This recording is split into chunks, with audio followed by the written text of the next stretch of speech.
I welcome all of you to our lecture of life processes. हम life processes पढ़ रहे थे। हमने डाइजेस्टिव सिस्टम देख लिया और रेस्पिरेशन जो है वो कंप्लीट कर लिया। क्या क्या कंप्लीट कर लिया? एक तो डाइजेस्टिव सिस्टम और एक रेस्पिरेशन। ठीक है, ये दो लाइफ प्रोसेस हम कंप्लीट कर लिए। तो आज के बाद इन सबको देखने के बाद आपको क्या लगता है कि हमारे लाइफ प्रोसेसेस कितने एसेंशियल हैं हमें ज़िंदा रहने के लिए, हमारी लिविंग बॉडी को काम करते रहने के लिए। ठीक है, now our next life processes is transportation. आज हम देखेंगे कि कैसे जो मटेरियल्स हैं वो एक जगह से दूसरी जगह ट्रांसपोर्ट होते हैं। तो आइए फिर आज की क्लास शुरू करते हैं। ट्रांसपोर्टेशन क्या होता है? ट्रांसपोर्टेशन होता है movement of materials from one part to another, usually from a region where the substance is available to the region of their use or elimination. अब जहाँ ज़रूरत होगी और जहाँ पे सब्सटेंस अवेलेबल है वहीं से तो ट्रांसपोर्ट होगा, तब तो ट्रांसपोर्ट का कोई मतलब निकलेगा, वरना क्या मतलब निकलेगा? जहाँ पे चीज़ें हैं वहाँ से जहाँ पे उसका यूज़ होना है वहाँ पे उस सब्सटेंस का ट्रांसपोर्ट होना, उसका मूवमेंट होना is what? Transportation. Transportation in animals देख लेते हैं। Fishes have a 2 chambered heart. अब जो ऑर्गन है ना हमारा, हमने रेस्पिरेशन में क्या देख लिया था? रेस्पिरेशन में लंग्स देख लिया था। वो क्या था? हमारा ऑर्गन था फॉर रेस्पिरेशन। ऐसे ही डाइजेस्टिव सिस्टम में हमने एलिमेंट्री कैनाल देख ली थी। एलिमेंट्री कैनाल में different organs, small intestine, stomach, ये सब हमने देख लिए थे। एलिमेंट्री कैनाल डाइजेशन करा रही थी, लंग्स क्या करा रहा था? रेस्पिरेशन करा रहा था। अब यहाँ पे ट्रांसपोर्ट में किसका खेल आया? ट्रांसपोर्ट में आया हमारे हार्ट का गेम आया, दिल का मामला है साहब। ठीक है, तो fishes have a 2-chambered heart. Blood goes only once through the heart. Only once through the heart मतलब क्या? Single circulation. Only once through the heart मतलब क्या? Single circulation. मतलब जो ब्लड है वो एक ही बार हार्ट से जा रहा है, तो इसको हम टर्म कर देते हैं सिंगल सर्कुलेशन। Single circulation. अच्छा, एक मज़े की बात बताऊं आपको। अब अगर कोई भी बोले XYZ कि मैं आपके बिना नहीं रह सकता हूँ, वो बोल रहा है कि मैं आपके बिना नहीं रह सकता हूँ, तो आप उसकी बात बिल्कुल भी ना मानिएगा। क्यों ना मानिएगा? क्योंकि वो जो XYZ है ना, उसको ये पता ही नहीं है कि वो हमारे बिना तो रह लेगा, पर वो इन लाइफ प्रोसेसेस के बिना नहीं रह पाएगा।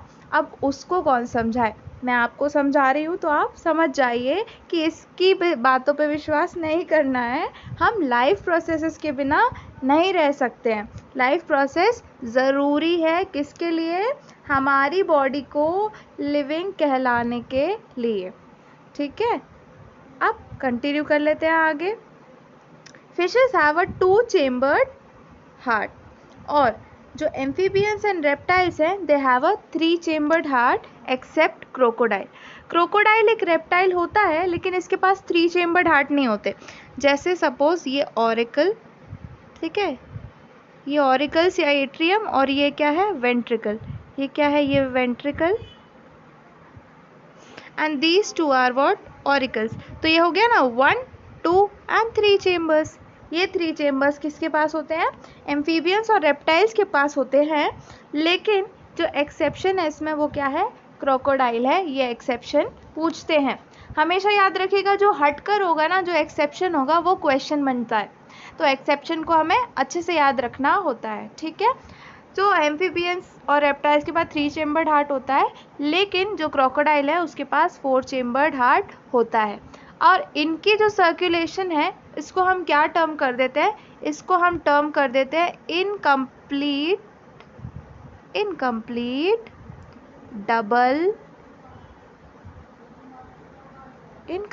Double circulation.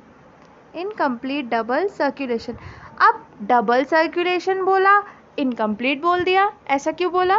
क्योंकि हमने देखा था ना, ये जो 2 ऑरिकल्स थे, फिर यहाँ पे वेंट्रिकल आ रहा था, ये ऑरिकल आ रहे थे। ठीक है, फिर आई एम सो सॉरी, ये कितना ही वाहियात डायग्राम भरा है, आई नो, पर ऊपर वाले जो चेम्बर्स थे, है ना, वो ऑरिकल्स थे। And this comes what, ventricle. ये जो वेंट्रिकल आ रहा था, अब यहाँ से ब्लड तो अलग अलग आ रहा है, राइट और लेफ्ट ऑरिकल में अलग अलग तो आ रहा है, लेकिन ये वेंट्रिकल जो थर्ड चेम्बर है यहाँ पे आके मिक्स हो जा रहा है, तो डबल सर्कुलेशन फिर बचा ही किस काम का, इसलिए इनकम्प्लीट डबल सर्कुलेशन बोला है। ठीक है, आप समझ में आया। Next comes what, about Aves and mammals. ये क्वेश्चन बनता है, देखिएगा। एव्स एंड मैमल्स के लिए क्या बोल रहा है, दे हैव अ 4 चेम्बर्ड हार्ट। मतलब यहाँ पे ये एक ऑरिकल, राइट, हमेशा इसमें लेफ्ट और राइट में कंफ्यूजन होगी, तो हमारे जो लेफ्ट साइड में प्रेजेंट होगा, जो पेज के लेफ्ट साइड में प्रेजेंट होगा वो राइट ऑरिकल होगा, और जो ये वाला होगा वो लेफ्ट ऑरिकल होगा। then comes right ventricle and this comes what, left ventricle। तो ये हो गया ना 1 2 3 4 चेम्बर्ड हार्ट हो गया। Aves and mammals including crocodile, ये याद रखना, इंक्लूडिंग क्रोकोडाइल। क्रोकोडाइल के पास भी कितने होते हैं, 4 चेम्बर्ड हार्ट होते हैं। So aves mammals including crocodile have a 4 chambered heart. अब 4 चेम्बर्ड हार्ट इसमें क्यों है और सब चीज़ सेपरेट सेपरेट क्यों है, देखिए इधर पे भी वॉल प्रेजेंट है, इधर पे भी वॉल प्रेजेंट है, मतलब सब चीज़ सेपरेट है। यहाँ का ब्लड सेपरेटेड है फ्रॉम यहाँ का ब्लड। ऐसा क्यों है कि ये सेपरेटेड है, तो इनकी हाई एनर्जी डिमांड्स। एव्स मतलब क्या, एव्स में कौन आ जाएगा, एव्स में आ जाएंगी हमारी बर्ड्स, एव्स में आ जाएंगी हमारे उड़न खटोला, हमारी बर्ड्स आ जाएंगी एव्स में।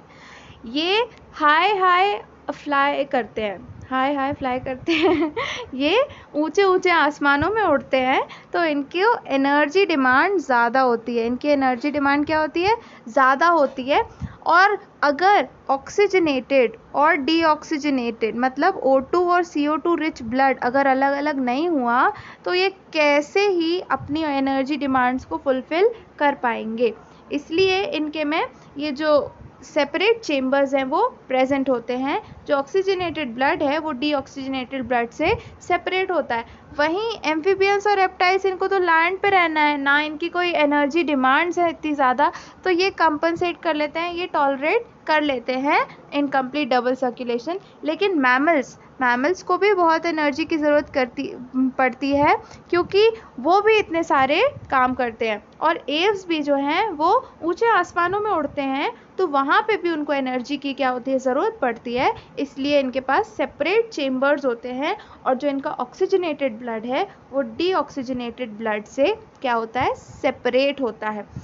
यहाँ पे बोला है होम्योथर्म्स, ये टर्म आया है होम्योथर्म्स। होम्योथर्म्स का मतलब क्या होता है, होम्योथर्म्स का मतलब ये होता है कि जो आउटसाइड एनवायरनमेंट है उसके अकॉर्डिंग जो है वो बॉडी का टेम्परेचर चेंज ना हो, ये क्या कहलाते हैं, होम्योथर्म्स, है ना। होम्योथर्म्स में कौन कौन आ जाते हैं, एव्स आ जाते हैं और मैमल्स आ जाते हैं। वहीं अगर एम्फीबियंस और रेप्टाइल्स की बात करें तो ये क्या कहलाते हैं, ये क्या कहलाते हैं, पोइकिलोथर्म्स।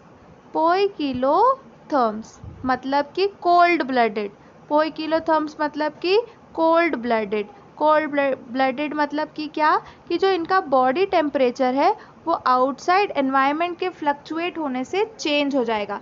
मतलब अगर बाहर ठंडी है तो इनका भी बॉडी टेम्परेचर ठंडा हो जाएगा, बाहर अगर गर्मी है तो इनका भी बॉडी टेम्परेचर ठंडा हो जाएगा। मतलब टेम्परेचर फ्लक्चुएशन जो बाहर हो रहा है उसके साथ, उसके जैसे ही इनकी बॉडी टेम्परेचर भी फ्लक्चुएट होती है। वहीं अगर हमारी होम्योथर्म्स की बात करें तो ऐसा होम्योथर्म्स में नहीं होता है। ठीक है, now next comes transportation in human beings. Transportation तो अभी हमने सिंपल देख लिया कि क्या होता है, कैसा होता है। अब हम पर्टिकुलरली ह्यूमन बींग्स की बात कर रहे हैं, transportation in human beings. It is carried out by circulatory system. हमने डाइजेशन में डाइजेस्टिव सिस्टम देखा, हमने रेस्पिरेशन में रेस्पिरेटरी सिस्टम देखा। Now comes the turn off what, circulatory system. Structure of circulatory system. हम पहले सबसे पहले तो उसका स्ट्रक्चर ही देखते हैं। हम आगे जितना भी हमने पढ़ा है तो अब तक तो आप जान गए होंगे कि सबसे पहले हम उसके स्ट्रक्चर को जानते हैं, देन हम उसका मैकेनिज्म समझते हैं। तो जो स्ट्रक्चर होता है सर्कुलेटरी सिस्टम का वो 3 पार्ट्स में डिवाइड होता है, एक तो हार्ट, एक ब्लड एंड ब्लड वेसल्स। इन 3 में जो है सर्कुलेटरी सिस्टम पूरा डिवाइडेड होता है। Blood circulatory system is also known as blood vascular system, which included a medium or a fluid to transport substance from one part to another. अब किसी medium से तो कोई सब्सटेंस ट्रांसपोर्ट होगा ना, तो इसी ब्लड सर्कुलेटरी सिस्टम में वो जो मीडियम है ट्रांसपोर्ट का वो क्या है, ब्लड है, और कहीं कहीं पे लिम्फ भी है। ये जो है वो ट्रांसपोर्टिंग मीडियम है, ठीक है, ट्रांसपोर्टिंग फ्लूइड है। अब हम सबसे पहले देख लेते हैं ब्लड के बारे में। ब्लड के बारे में देख लेंगे क्या है, कैसा है, इसका रंग क्या है, इसका रूप क्या है, ठीक है।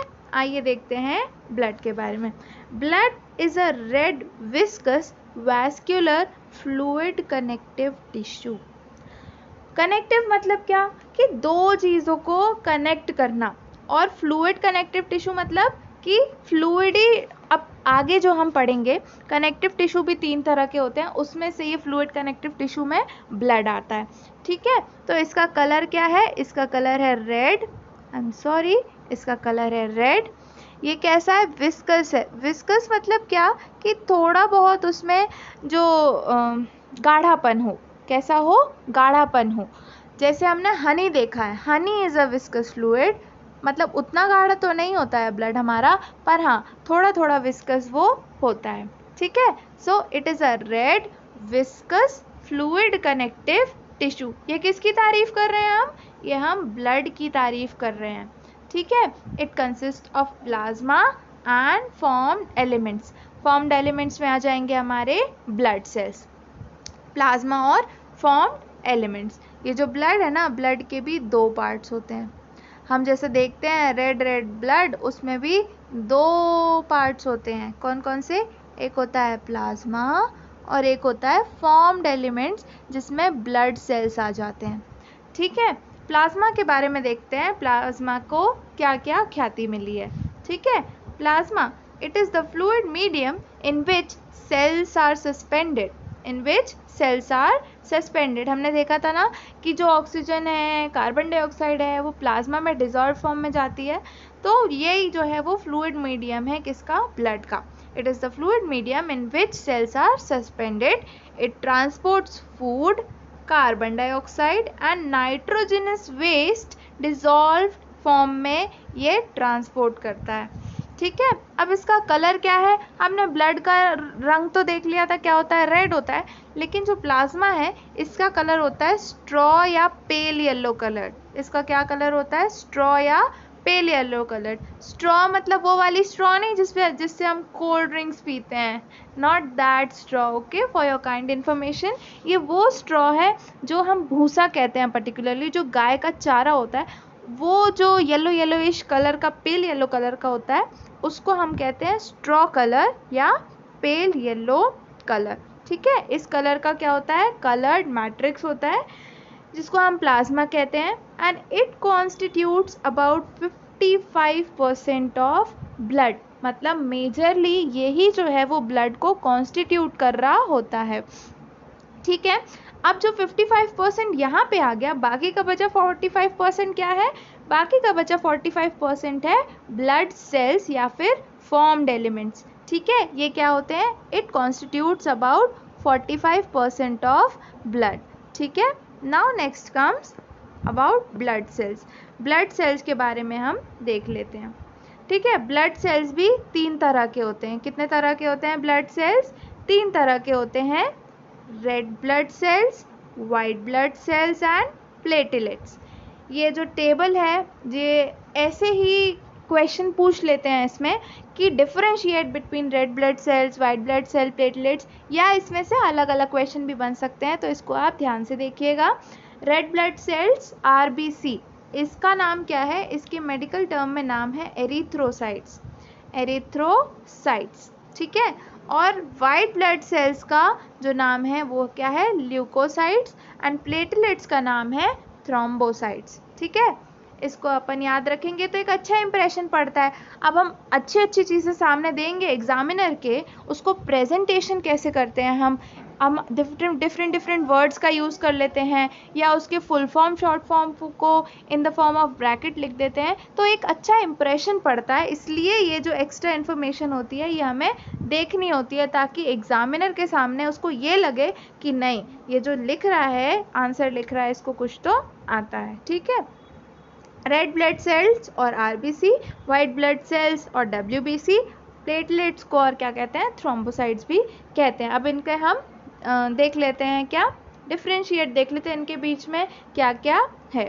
ठीक है, they are biconcave and circular in shape. Red blood cells कैसे होते हैं, biconcave and circular in shape. ठीक है, सर्कुलर और कह सकते हैं ओवल, मोस्ट अप्रोप्रिएट। ठीक है, now they are rounded to irregular in shape. White blood cells को हम अमीबॉइड शेप भी कहते हैं बच्चों, याद रखिएगा, वाइट ब्लड सेल्स को हम अमीबॉइड शेप भी कहते हैं। अमीबॉइड क्यों कहते हैं, क्योंकि अमीबा भी तो इरेगुलर होता है ना इन शेप, तो इसलिए जो वाइट ब्लड सेल्स हैं उसको अमीबॉइड शेप भी कह देते हैं, या फिर राउंडेड और इरेगुलर शेप भी कह देते हैं। और प्लेटलेट्स है, they are oval in shape. ठीक है, अब इनके नंबर की बात करते हैं, तो कितने कितने नंबर में ये प्रेजेंट होते हैं। तो रेड ब्लड सेल्स की बात करें तो they are about present in 4.5 to 5 million पर क्यूबिक मीटर ऑफ ब्लड। मतलब क्या, इनका नंबर क्या है, 4.5 to 5 मिलियंस। देखिए मिलियंस में होते हैं ये सेल्स, हम जो देख रहे होते हैं ना उस ब्लड में, ये मिलियंस में होता है। कितने में, वो भी पर क्यूबिक मीटर में होता है, मिलियंस में, पर क्यूबिक मीटर। ठीक है, पर cubic metre of blood. Now comes about WBCs। WBCs का नंबर क्या है, WBCs का नंबर है 6000 to 8000 पर cubic metre of blood. 6000 to 8000, 6000 to 8000 पर मिलीमीटर क्यूब ऑफ ब्लड। ये किसकी संख्या है, ये हमारी WBCs की संख्या है।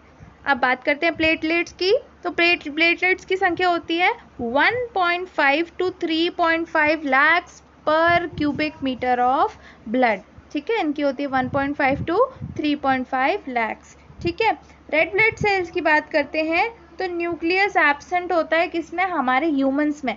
ह्यूमन आरबीसीज को हम ई न्यूक्लिएटेड भी कहते हैं। ई न्यूक्लिएटेड मतलब न्यूक्लियस एब्सेंट होता है। वही हम अगर फ्रॉग की बात करते हैं तो उसमें न्यूक्लिएटेड आरबीसीज होते हैं। ठीक है, अभी के लिए इतना डेप्थ में जाने की ज़रूरत नहीं है, बस इतना याद रखिए कि जो आरबीसीज है उनमें क्या होते हैं, न्यूक्लियस जो है वो एब्सेंट होता है, न्यूक्लियस इज एब्सेंट। ठीक है, माइनस मतलब माइनस और एंटी लगा दिया मतलब एब्सेंट होता है। ठीक है, ये याद रखना, न्यूक्लियस इज एब्सेंट। WBCs में भी न्यूक्लियस जो है वो प्रेजेंट होता है, WBCs में न्यूक्लियस प्रेजेंट होता है, लेकिन प्लेटलेट्स में फिर से न्यूक्लियस एब्सेंट होता है। अब प्लेटलेट्स में न्यूक्लियस क्यों एब्सेंट होता है, ये एक सेल्स नहीं है, जो प्लेटलेट्स हैं ये सेल्स नहीं है, ये भी सेल था ये भी सेल था, लेकिन प्लेटलेट सेल नहीं है, ये सेल का फ्रैगमेंट्स है। एक बड़ा सा मेगा कैरियोटिक सेल है, उसके टुकड़े टुकड़े हो जाते हैं, उसके क्या हो जाते हैं, टुकड़े टुकड़े हो जाते हैं, तो प्लेटलेट्स का फॉर्मेशन होता है। इसलिए जो है इसमें न्यूक्लियस नहीं पाया जाता। प्लेटलेट सेल नहीं है, ये सेल का फ्रैगमेंट है। ये मेगा कैरियोसाइट जो नेम्ड सेल है ना, उसका ये फ्रैगमेंट्स है जिसको हम प्लेटलेट्स कहते हैं। नाउ कम्स अबाउट पिगमेंट, जो कि हीमोग्लोबिन है, वो प्रेजेंट होता है किसमें, आरबीसीज में होता है। और इसी हीमोग्लोबिन जो हीम प्रोटीन है ना, हीम प्रोटीन ही जो है वो रेड कलर का होता है। हीम प्रोटीन कितना कैसे कलर का होता है, रेड कलर का होता है। Iron containing pigment, iron containing pigment hemoglobin is present which makes them appear red। और बाकी दोनों में हीमोग्लोबिन एब्सेंट होता है। ठीक है, ल्यूकोसाइट्स मतलब वाइट ब्लड सेल्स मतलब कलरलेस, सब कुछ है ही नहीं तो हीमोग्लोबिन हीमोग्लोबिन है ही नहीं तो ये कलरलेस ही होगा।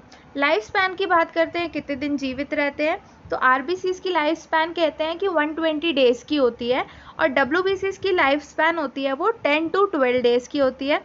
वहीं अगर प्लेटलेट्स की बात करें तो प्लेटलेट्स की लाइफ स्पैन होती है वो 3 to 7 डेज की होती है। अब ऐसा नहीं है कि इतनी लाइफ स्पैन के बाद ख़त्म हो जाते हैं, नहीं, ये बनते रहते हैं फिर मरते रहते हैं फिर बनते रहते हैं, ये साइकिल चलती रहती है। ठीक है, मतलब एक पर्टिकुलर आरबीसी है उसकी लाइफ स्पैन के बारे में ये बात कर रहे होते हैं। ठीक है ना, oxygen is carried by red blood corpuscles, मतलब जो आरबीसीज है वो ऑक्सीजन कैरी करती है about 97% of oxygen is carried by whom is carried by RBCs।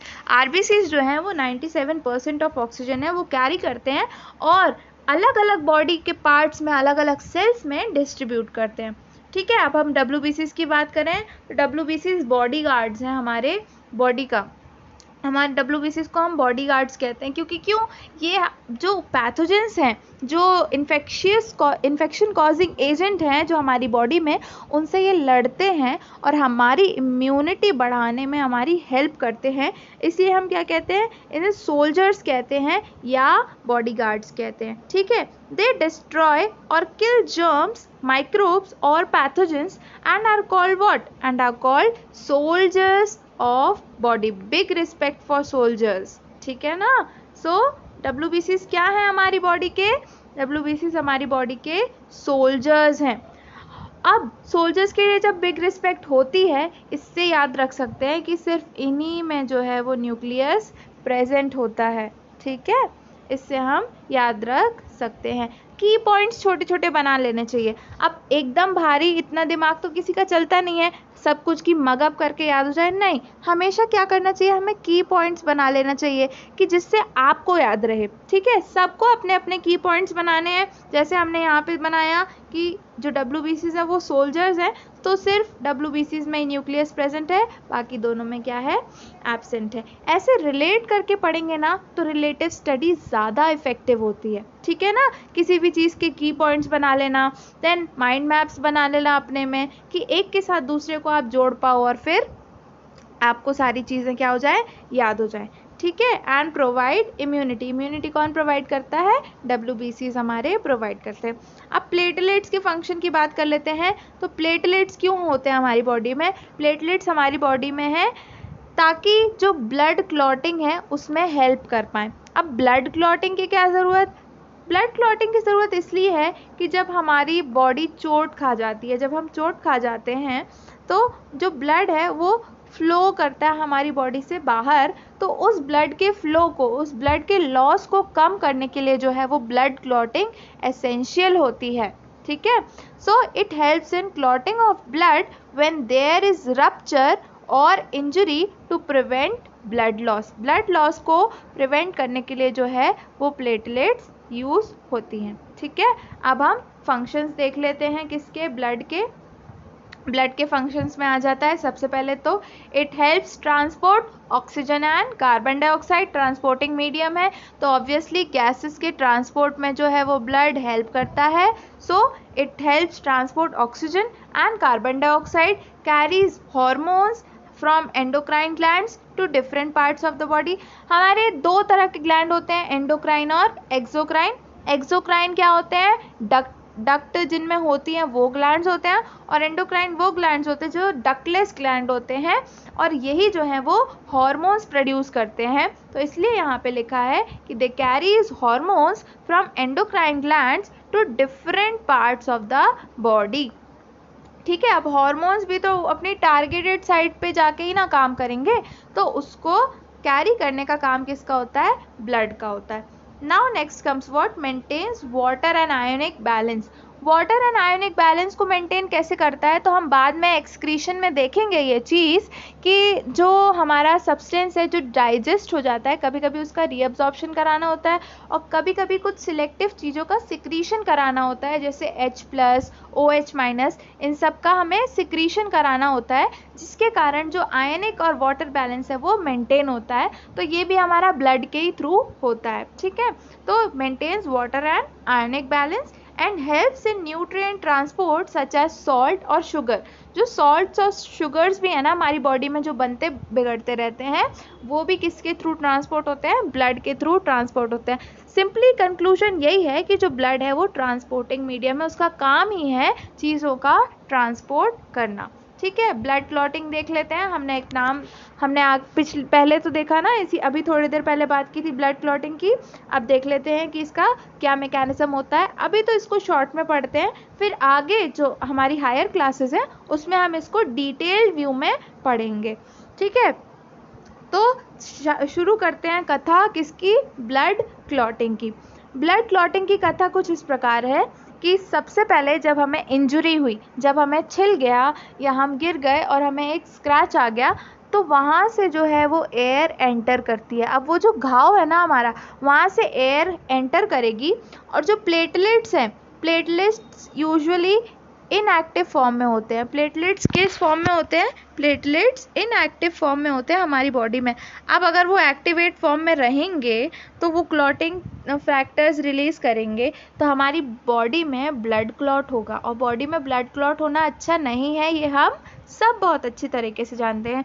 इसलिए जो प्लेटलेट्स हैं ना, ये इनएक्टिव फॉर्म में हमारी बॉडी में घूम रहे होते हैं, ठीक है। और जैसे ही इंजरी हुई, फटाक से जो एयर है उसने अपना काम किया और ये जो प्लेटलेट्स हैं वो क्या हो गए, एक्टिवेट हो गए। इस प्लेटलेट्स के एक्टिवेट होने के बाद क्या हुआ कि इनने क्लॉटिंग फैक्टर को रिलीज कर दिया। महाराज एक्टिवेट हुए तो इनको अपना काम इतने अच्छे तरीके से पता है कि हमें क्या काम करना है। As soon as it gets activated, clotting factor release हुए। अब इसमें क्या होगा, इसमें ये होगा कि जो प्रोथ्रोम्बिन है, एक क्लॉटिंग फैक्टर है, उसका नाम है प्रोथ्रोम्बिन। प्रोथ्रोम्बिन को, ऑब्वियसली ये इनएक्टिव फॉर्म में है, प्रोथ्रोम्बिन को थ्रोम्बिन में कन्वर्ट करेगा। प्रोथ्रोम्बिन को थ्रोम्बिन में कन्वर्ट करेगा। यहाँ पे एक एंजाइम लगता है जिसका नाम है थ्रोम्बिकाइनेज। थ्रोम्बिकाइनेज जो एंजाइम है वो प्रोथ्रोम्बिन को थ्रोम्बिन में कन्वर्ट करेगा and in turn this thrombin acts on fibrinogen. Fibrinogen पे एक्ट करेगा। ये भी कैसा, एक इनएक्टिव क्लॉटिंग फैक्टर है। ये फिब्रिनोजेन देन किस में कन्वर्ट हो जाएगा, फाइब्रिन में कन्वर्ट हो जाएगा। और यही फाइब्रिन क्या है, जो है वो मैश लाइक स्ट्रक्चर है, जिसमें क्या होता है, dead elements of the blood gets trapped and appears as reddish brown scum. Reddish brown scum कहते हैं, which is now known as clot. तो यहाँ पे किसकी फॉर्मेशन हो गई, क्लॉट फॉर्मेशन हो गई, ठीक है। क्या क्या हुआ, एयर एंटर करी, प्लेटलेट्स एक्टिवेट हुए, क्लॉटिंग फैक्टर्स रिलीज हुए, फिर उसके बाद क्या हुआ, प्रोथ्रोम्बिन का थ्रोम्बिन में बनना, किसके हेल्प से, थ्रोम्बिकाइनेज की हेल्प से, फिर उस थ्रोम्बिन का फिब्रिनोजेन को फिब्रिन में कन्वर्ट करना, ठीक है। अब हमने शुरुआत में देखा था, दो फ्लूइड देखे थे, एक ब्लड के बारे में बात की थी और एक लिम्फ का हमने नाम लिया था। तो अब हम लिम्फ के बारे में देख लेते हैं। Lymph is another type of fluid connective tissue which is involved in transport and is known as lymph और टिश्यू फ्लूइड। इसको टिश्यू फ्लूइड क्यों कहा, इसको टिश्यू फ्लूइड हमने इसलिए कह दिया कि इस कहाँ से बन रहा है, कैसे बन रहा है, उसके आधार पे हमने इसको क्या कह दिया, इसको आधार पे हमने इसको टिश्यू फ्लूइड कह दिया। तो कैसे बनता है देखिएगा। अब ये जो कैपिलरीज होती है ना, हमारी ब्लड वेसल्स जो होती हैं, एक तरह की कैपिलरीज, उन कैपिलरीज में उसकी वॉल में एक छोटे ऐसे पोर्स होते हैं। उस पोर्स में ये इस स्पेस में आके जो है वो फ्लूइड ड्रेन हो जाता है और यही जो फ्लूइड है ये क्या कहलाता है, देन लिम्फ कहलाता है। यहाँ पे देखिए ये लिखा हुआ है, यहाँ पे ये लिखा हुआ है कि it is plasma minus large proteins and RBCs. ऐसा क्यों कहा, ऐसा इसलिए कहा क्योंकि इसका जो मिनरल डिस्ट्रीब्यूशन है, इसका जो कंटेंट है वो सेम एज प्लाज्मा है, लेकिन प्लाज्मा में जो लार्ज प्रोटीन्स और जो आरबीसीज प्रेजेंट होते हैं ना, वो लिम्फ में प्रेजेंट नहीं होते हैं। तो same, it is same as plasma minus large protein and RBC. मतलब प्लाज्मा में से अगर हम लार्ज प्रोटीन और आरबीसी को घटा दें, माइनस कर दें, तो हमें क्या मिलेगा? सेम लिम्फ मिल जाएगा। ठीक है। Now this the pores, from the pores of capillaries, some plasma along with some protein and cells escape into intercellular spaces in the tissue. Hence it is also known as tissue or interstitial fluid. It drains into lymphatic capillaries which looks, क्या लिखा है books? पता नहीं है क्या लिखा है, शायद स्पेलिंग मिस्टेक है। मैं आपको बताती हूँ कि मैं क्या कहना चाहती हूँ कि ये जो लिम्फ है वो कैपिलरीज में आया, ठीक है, फिर ये लिम्फैटिक कैपिलरीज में जब आया तो ये जो लिम्फैटिक कैपिलरीज है उसके बाद ये किसको ज्वाइन कर जाता है? लार्ज लिम्फ वेसल को ज्वाइन कर जाता है, जिसको हम लैक्टील्स कहते हैं, जिसको हम क्या कहते हैं? लैक्टील्स कहते हैं। और यही वो जगह है जहाँ पे डाइजेशन ऑफ फैट होता है, यहाँ पे फैट की डाइजेशन होती है। ठीक है। अभी हमने क्या देख लिया? अभी हमने ब्लड के बारे में देख लिया। अब हम देख लेते हैं किसके बारे में? ब्लड वेसल्स के बारे में। हमने 3 चीज़ें देखी थी ना, तीन चीज़ें क्या देखी थी? एक तो हमने देखा था हार्ट, एक देखा था हमने ब्लड, एंड एक देखा था हमने ब्लड वेसल्स। तो हमने ब्लड की बात कर ली, अब बारी है किसकी? ब्लड वेसल्स की। ब्लड वेसल्स कितनी तरह की होती है? Blood vessels are of 3 types, namely arteries, veins and capillaries. Arteries, veins and capillaries. ये देखिए यहाँ पे एक पार्टीशन है, जो डिस्ट्रीब्यूशन है, कंपैरेटिव स्टडी इसको कहते हैं। इससे हमें और ज़्यादा चीज़ें याद होती हैं। मतलब अगर किसी को अच्छे से कुछ याद करनी हो तो कंपैरेटिव स्टडी कीजिए, तो आपको और इफेक्टिवली याद होगा। ठीक है। आर्टरीज और वेन्स के बारे में देख लेते हैं। They carry oxygenated blood accept pulmonary artery. Pulmonary artery जो है, जब हम आगे मैकेनिज्म देखेंगे ना हार्ट के पंपिंग का, तब हम देखेंगे क्यों ये ऐसा कह रहा है। They carry oxygenated blood accept pulmonary artery. मतलब जो पल्मोनरी आर्टरी है ना, वो जो है डीऑक्सीजनेटेड ब्लड कैरी करती है, लेकिन जो बाकी आर्टरीज होती हैं वो ऑक्सीजनेटेड ब्लड कैरी करती है। Veins, they carry deoxygenated blood accept pulmonary veins. अब यहाँ पे पल्मोनरी आर्टरी एक्सेप्शन थी आर्टरी वाले में, और वेन वाले में पल्मोनरी वेन एक एक्सेप्शन है। They are thick walled. Arteries कैसी हैं? Arteries are thick walled and veins are thin walled. Arteries are thick walled and veins are thin walled. Arteries की नैरो कैविटी होती है। ये देखिए, ये आपके रेफरेंस के लिए मैंने एक डायग्राम दिखा है। इसमें देखिए आर्टरी की थिन वॉल दिख रही होगी यहाँ पे। ये इसका आप डायमीटर देख सकते हैं। आर्टरी की कैसी है? आर्टरीज की थिक वॉल होती हैं। आर्टरीज की थिक वॉल होती हैं, और जो वेन्स हैं उसकी थिन वॉल होती हैं। वेन्स की कैसी वॉल होती है? थिन वॉल होती है। इसके पीछे भी एक रीज़न है, ठीक है, इसको आगे हम देखेंगे। एंड आर्टरीज की नैरो कैविटी होती है और वेन्स की वाइडर कैविटी होती है। ये देखिए, वेन्स की कैविटी, ये जो स्पेस है ना बीच में, ये होती है कैविटी। तो देखिए ये वाइड है ना वेन्स में, जबकि वहीं ये आर्टरी की बात करें तो इसमें ये नैरो कैविटी है। ठीक है, क्योंकि वॉल थिक है तो ऑब्वियसली जो अंदर स्पेस बचेगी वो कम बचेगी, नैरो बचेगी। ठीक है, तो आर्टरीज की नैरो कैविटी है और जबकि वॉल है वो थिक है, लेकिन वेन्स की है वाइडर कैविटी है लेकिन थिन वॉल्ड है। Arteries are highly elastic and flexible, and veins are less elastic and flexible as compared to whom? Arteries. Blood flow is rapid and it flows with jerks and under high pressure. यही reason है कि जो arteries हैं उनकी thick wall होती हैं। यही reason किसका है? आर्टरीज की थिक वॉल होने का रीज़न है कि उसमें जो ब्लड फ्लो है वो फास्ट होता है, जर्की होता है और हाई प्रेशर से मूव कर रहा होता है, इसलिए जो आर्टरीज की होती हैं वो थिक वॉल होती हैं। जबकि वेन्स में होता है वो स्मूथली जो है ब्लड फ्लो करता है with little pressure and slow in veins. Largest artery कौन सी है? आयोटा है, ये नाम याद रख लेना। Largest artery is aorta and largest vein is vena cava. Internal valves are absent. Arteries में इंटरनल वैल्व्स एब्सेंट होती हैं, जबकि वेन्स में इंटरनल वैल्व्स प्रेजेंट होती हैं। हमने डाइजेस्टिव सिस्टम में स्फिंक्टर्स देखे थे। स्फिंक्टर्स का काम क्या था? To prevent backflow of blood ना। तो यहीं पे वैल्व्स का काम भी वही होता है। वैल्व्स का काम भी क्या होता है? To prevent backflow of blood. ठीक है, तो वैल्व्स किस में प्रेजेंट होती है? V for valves, present in V for veins. ठीक है, और जो आर्टरीज हैं they become empty after death, और वेन्स है वो फुल ऑफ ब्लड होती हैं इवन आफ्टर डेथ होती हैं। ठीक है, इस डायग्राम को देख लीजिए। अब यहाँ पे 3 तरह की जो हमने ब्लड वेसल्स देखी थी, तो कैपिलरीज जो होती है ना, यहाँ से ये देखिए ये आई आर्टरी, देन बीच में कैपिलरीज, और ये जॉइन कहाँ कर जाती हैं? वेन्स में। आर्टरीज आई, फिर छोटे छोटे आर्टीरियोल आए, फिर आई कैपिलरीज, देन आई venules, then comes what? Veins.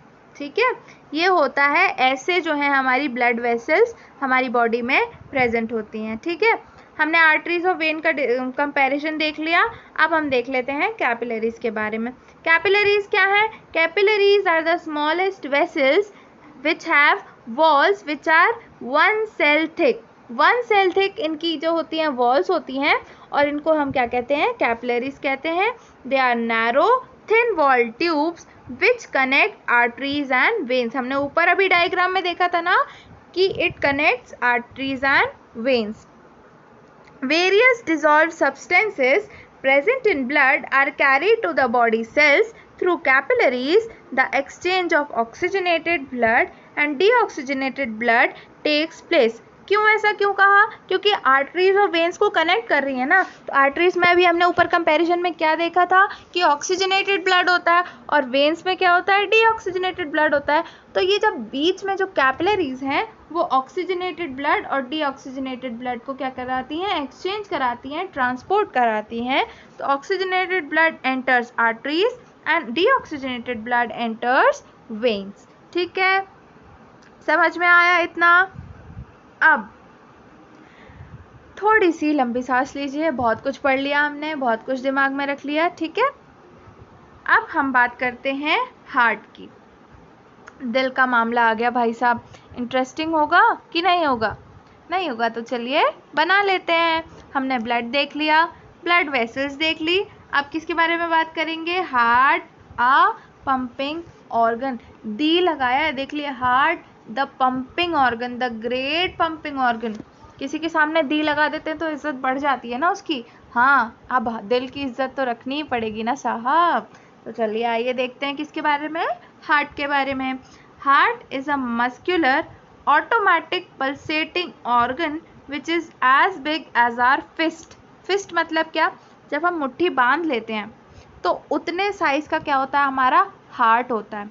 ठीक है, organ which is as big as our fist. It is made up of cardiac muscle and is situated between our lungs, slightly tilted towards the left. Slightly tilted towards the left. यहाँ देखिए, ये हमने देखा था lungs हमारी। ठीक है, ऐसे ये हमारी लंग्स प्रेजेंट होती हैं, ये डायफ्राम के ऊपर। और ये जो नॉच होता है, कार्डियक नॉच प्रेजेंट होता है लेफ्ट लंग में, जो है कार्डियक नॉच प्रेजेंट होता है, और स्लाइटली टिल्टेड होता है हार्ट का। ये जो ये नीचे वाला पार्ट है ना, ये देखिए ये स्लाइटली टिल्ट है किसकी तरफ? लेफ्ट साइड की तरफ। So heart is the pumping organ, हमने देखा। Now it is surrounded by 2 layered pericardium. 2 layered pericardium हमने लंग्स में देखा था कि क्या था? प्लूरा था, उसका क्या कवरिंग थी। ठीक है, और इस हार्ट जो है it is covered by 2 layered pericardium. जैसे वहाँ पे प्लूरल फ्लूइड प्रेजेंट था, वैसे यहाँ पे ये सपोज हार्ट की जो 2 लेयर्स हैं इनके बीच में भी पेरिकार्डियल फ्लूइड है। अब पेरिकार्डियम है तो इसके बीच में पेरिकार्डियल फ्लूइड होगा, और वहीं अगर लंग्स हो जाते तो ये प्लूरा होता, आउटर प्लूरा, इनर प्लूरा, इसके बीच में प्लूरल फ्लूइड, और इसको प्लूरल फ्लूइड कह देते। लेकिन काम दोनों का एक ही है। काम दोनों का क्या है? दोनों फ्लूइड्स का काम क्या है कि एक तो शॉक अब्जॉर्बर की तरह काम करना और दूसरा फ्रिक्शनलेस मूवमेंट के लिए हेल्प करना। ठीक है, now next comes what? Internal structure of heart. Human heart is 4 chambered with upper 2 chambers known as auricles that are thin walled and lower two chambers that are called ventricles. यहाँ पे देखिए, यहाँ पे भी NCERT के diagram को एक बार देख लेते हैं. ये जो है left atrium, then comes right atrium. मैंने बोला था ना लेफ्ट और राइट में कन्फ्यूजन होगा, मतलब जो पेज का हमारा लेफ्ट वाला होगा वो वहाँ पे राइट एट्रियम बनेगा, और जो लेफ्ट साइड में, जो राइट साइड में हमारा पेज का होगा वहाँ पे लेफ्ट एट्रियम बनेगा. So this is left atrium, this is right atrium. इसी के कनेक्टिव में, इसी के कनेक्शन में ये right ventricle and this is left ventricle, और ये सेप्टम है और या फिर वॉल है. सेप्टम को हम क्या कहते हैं? वॉल. ये देखिए ये डिवाइडेड है ना वॉल से, और यहाँ पे जो दो जो एक साइड के ऑरिकल है और एक साइड का वेंट्रिकल है, इनके बीच में क्या होती है? ये वाल्व्स प्रेजेंट होती हैं. ये देखिए ये वाल्व्स प्रेजेंट है ना, ये जो है वाल्व्स प्रेजेंट है. ठीक है. नाउ नेक्स्ट कम्स व्हाट, कि जो ब्लड है वो किस से आ रहा है? ठीक है. तो राइट एट्रियम में वीना कावा from upper body and Veena कावा फ्रॉम लोअर बॉडी. तो जो अपर बॉडी से जो वीना कावा है जो ब्लड लाती है, इनको कहते हैं सुपीरियर वीना कावा. इनको क्या कहते हैं? सुपीरियर वीना कावा. और जो लोअर बॉडी से लाती है इसको कहते हैं इंफीरियर वीना कावा. ठीक है. और ये यहाँ पे पल्मोनरी वेन्स जो है वो लेफ्ट एट्रियम में ला रही हैं किसको? ब्लड को. अब यहाँ पे, यहाँ से जो आ रही है, ये देखिए ये ब्लू वाला जा रहा है, यहाँ पे किसको ज्वाइन कर ले रहा है? पल्मोनरी आर्टरी को ज्वाइन कर ले रहा है. जो ब्लू वाला फ्लूइड है ना, ये डीऑक्सीजनेटेड ब्लड है, और ये जो ऑरेंजिश सा दिख रहा है ये कैसा है? ये ऑक्सीजनेटेड ब्लड है. तो देखिए ये ऑरेंजिश वाला ज्वाइन कहाँ कर ले रहा है? ये आयोटा को ज्वाइन कर ले रहा है, जहाँ पे क्या है? ऑक्सीजनेटेड ब्लड है. तो ये डायग्राम किसका है? हमारे हार्ट का. ये हार्ट का इंटरनल से ऐसा दिखता है, उसकी एनाटमी ये है. ठीक है. नाउ कम्स, एक एक को हम डिस्क्राइब कर लेते हैं अच्छे से. हाँ ठीक है. ऑरिकल्स, ऑरिकल्स को और क्या कहते हैं? Atria. It is divided into right and left atrium and the same as in ventricles. मतलब कि वैसे ही वेंट्रिकल्स भी डिवाइडेड है राइट वेंट्रिकल और लेफ्ट वेंट्रिकल में. ठीक है. The right auricle receives deoxygenated blood from vena cava and the left auricle receives oxygenated blood from pulmonary veins. देखिए यहाँ पे ये क्या कह रहा है, ये देखिए यहाँ पे बोला ना कि right auricle receives deoxygenated blood from which? From vena cava. तो यहाँ पे देखिए डायग्राम में मेंशन्ड है, ये देखिए ये वीना कावा है और ये कैसा हमारा राइट एट्रियम है. So the right atrium receives the blood from vena कावा, और ये कैसा है? डीऑक्सीजनेटेड ब्लू कलर का कौन सा ब्लड होता है? डीऑक्सीजनेटेड. और ये जो बोल रहा है vena cava and left auricle receives oxygenated blood from pulmonary veins. ये देखिए ये पल्मोनरी वेन्स, और पल्मोनरी वेन्स में जो है वो ब्लड ला रही किसमें? लेफ्ट एट्रियम में. और ये कौन सा ब्लड ला रही हैं? ये ला रही हैं ऑक्सीजनेटेड ब्लड हमारा. ठीक है. अब आगे देखते हैं, ऑरिकल्स और वेंट्रिकल्स भी सेप्टा से डिवाइडेड है. हमने बोला था ना, हमने देखा था एव्स और मैमल्स में सब चीज़ डिवाइडेड है. ऑक्सीजनेटेड और डीऑक्सीजनेटेड ब्लड कैसे हैं? सेपरेट हैं. क्योंकि एनर्जी डिमांड ज़्यादा है, तो इफेक्टिवली वो ऑक्सीजनेटेड ब्लड को यूज़ कर पाएँ. So the auricles and ventricles are also separated from each other by auriculo ventricular septum. Auriculo ventricular septum मतलब ऑरिकल्स और वेंट्रिकल्स के बीच की वॉल, सेपरेटिंग वॉल या सेप्टम. ठीक है. The right auricles open into right ventricle having tricuspid valves in between them. मतलब ये जो राइट साइड है ना हमारे हार्ट का, ये ऐसा बनता है कुछ हमारा heart.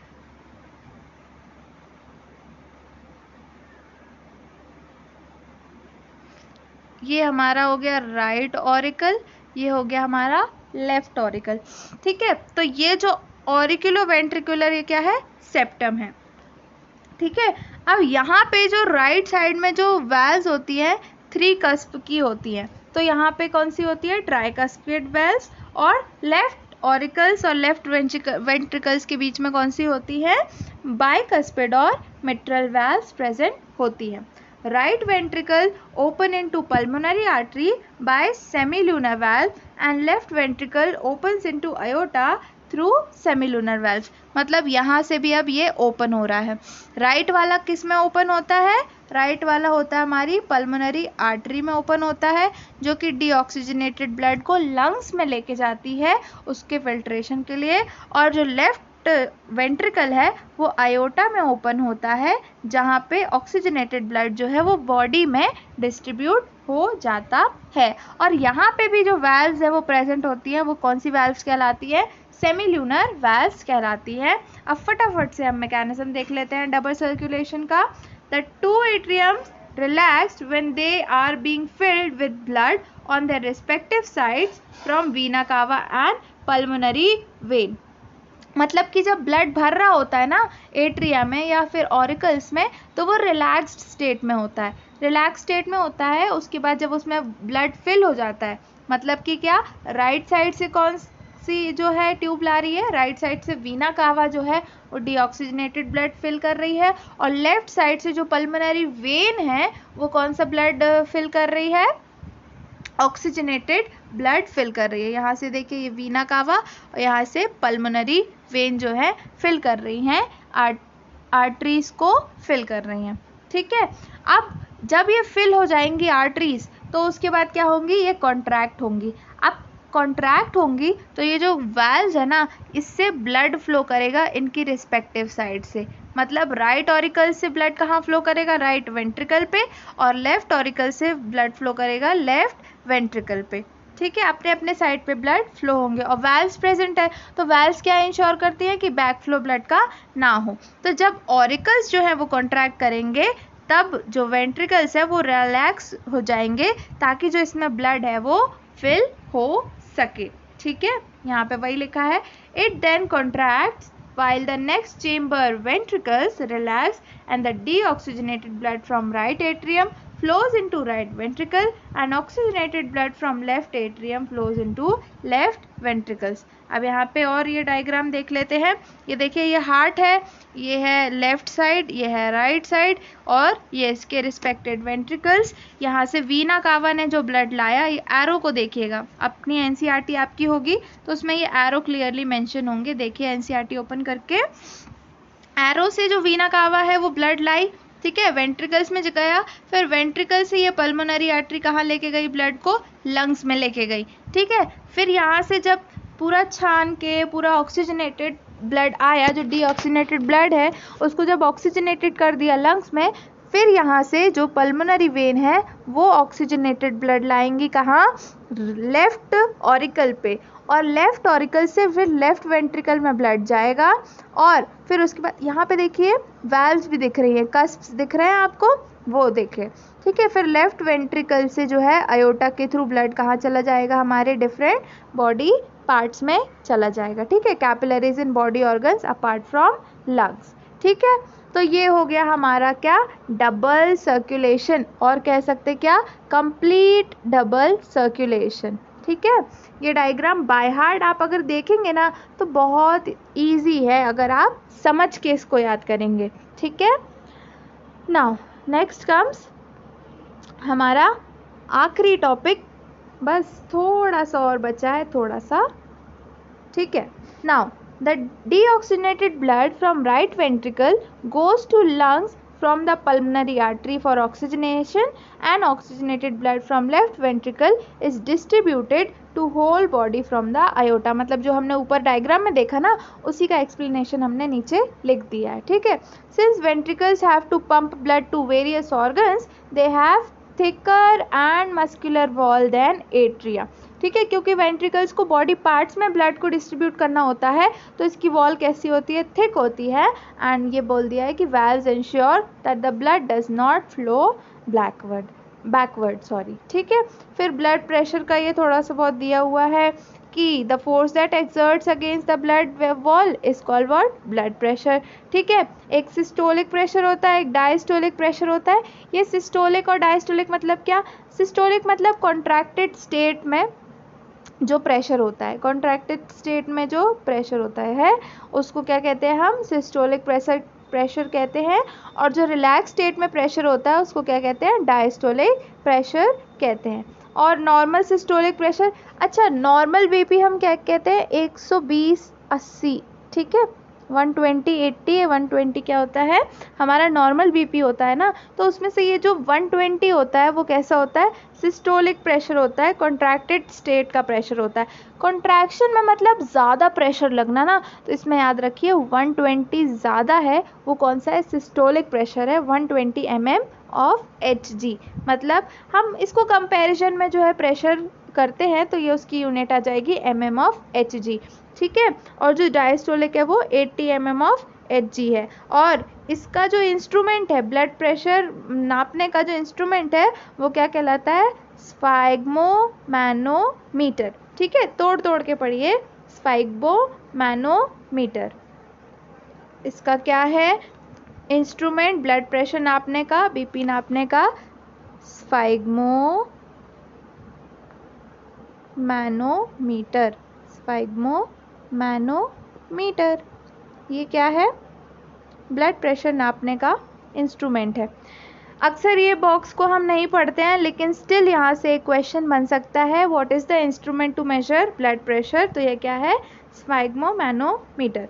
High blood pressure is also called hypertension and is caused by constriction of arteries which results in increasing resistance to blood flow. It can lead to rupture of an artery and internal bleeding। इसलिए कहते हैं ज़्यादा tension नहीं लेनी चाहिए भाई, high blood pressure हो जाता है, इसलिए बेफालतू का अपना बीपी हाई नहीं करिएगा, ठीक है। तो आज के लिए इतना ही, हमने रेस्पिरेशन कंप्लीट कर लिया था पहले, आज ट्रांसपोर्ट इन ह्यूमन बींग्स हो गया है, बस प्लांट्स का बच्चा है, एंड थोड़ा सा बस और बच्चा है इस चैप्टर में, एक लेक्चर का और बच्चा है, फिर उसके बाद हम ये जो टॉपिक है लाइफ प्रोसेसेस वो अपना कंप्लीट कर लेंगे। ओके देन, आज के लिए thank you very very very much. आपने इतना पेशेंस रख के सुना, आपने मेरी बातों को सुना, उसके लिए थैंक यू सो मच प्यारे बच्चों। हमेशा ऐसे ही खुश रहिए, हंसते रहिए, और हंसते खेलते सारी पढ़ाई हम साथ में कर लेंगे, ठीक है। So all the very best for today, thank you so much.